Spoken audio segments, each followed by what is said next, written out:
చంద్రబాబు నాయుడు గారి ప్రభుత్వం ఇప్పుడు బాగా ఒత్తిడి మీద ఉంది. ఎందుకంటే చంద్రబాబు నాయుడు గారు చేస్తున్న ప్రతి తప్పు జగన్మోహన్ రెడ్డి గారు జాతీయ స్థాయిలో ఆయన వైఫల్యాన్ని ఎప్పుడు కూడా బయటపెట్టడానికైతే ఎదురు చూస్తూ ఉన్నారు. ప్రతి అంశం కూడా దేశవ్యాప్తంగా చర్చ జరగాలి, చంద్రబాబు నాయుడు గారు అరాచకమైన పరిపాలన దేశం మొత్తం వినపడాలి అని చెప్పి జగన్మోహన్ రెడ్డి గారు ఈ 2 సంవత్సరాలు ప్రతి అంశం కూడా జాతీయ స్థాయిలో పోరాడేందుకు ఆయన వెనకాల. మీరు చూడండి, నడి రోడ్లో వినుకొండలో రషీద్ అనే యువకుని నరికి చంపితే జగన్మోహన్ రెడ్డి గారు జంతర్ మంతర్ దగ్గర ధర్నా చేసి చంద్రబాబు నాయుడు గారు చేస్తున్న ప్రతి తప్పు, చంద్రబాబు నాయుడు గారి ప్రభుత్వంలో అరాచకం ఏదైతే ఉందో మొత్తాన్ని అక్కడ దేశం మొత్తం తెలిసేలాగా స్క్రీన్ పెట్టి మరీ వేశారు. అక్కడి నుంచి ట్విట్టర్లో హలో ఇండియా అని చెప్పి చంద్రబాబు నాయుడు గారు చేస్తున్న ప్రతి తప్పు జాతీయ స్థాయిలో తెలిసేలాగా ప్రయత్నం చేశారు. ఎందుకంటే నరేంద్ర మోడీ గారికి ఇప్పుడు కూటమిలో భాగస్వామ్యంగా ఉన్న చంద్రబాబు నాయుడు గారి అరాచకం తెలియాలి కాబట్టి.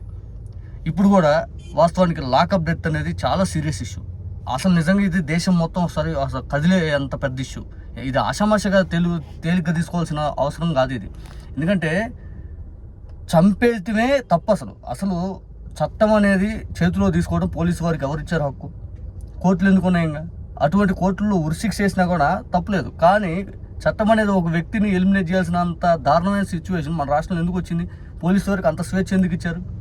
పోలీసు వారికి ఇష్టానుసార రీతిలో మనం రెడ్ బుక్ అమలు చేస్తున్నారు కాబట్టి మీరు కూడా మీ ఏదైనా పర్సనల్ గ్రడ్జ్ని తీర్చుకోండి అని చెప్పి మీరు అంత ఫ్రీ హ్యాండ్ ఇవ్వాలా?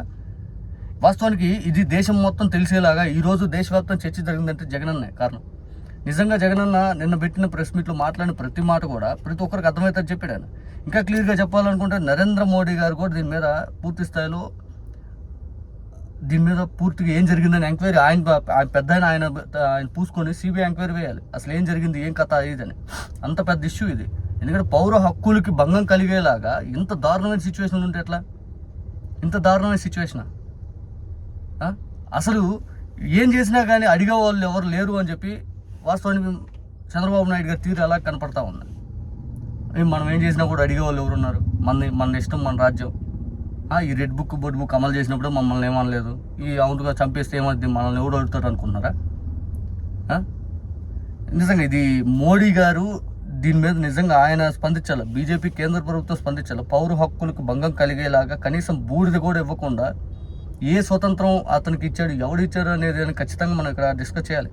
ఈ ప్రభుత్వం చేస్తున్న దుర్మార్గమైన విషక్రీడ ఇది ఖచ్చితంగా మోడీ గారికి వినిపించేలాగా, మోడీ గారికి కూడా తెలిసేలాగా జగనన్న నిన్న గట్టిగా మాట్లాడానైతే నాకైతే అనిపించింది.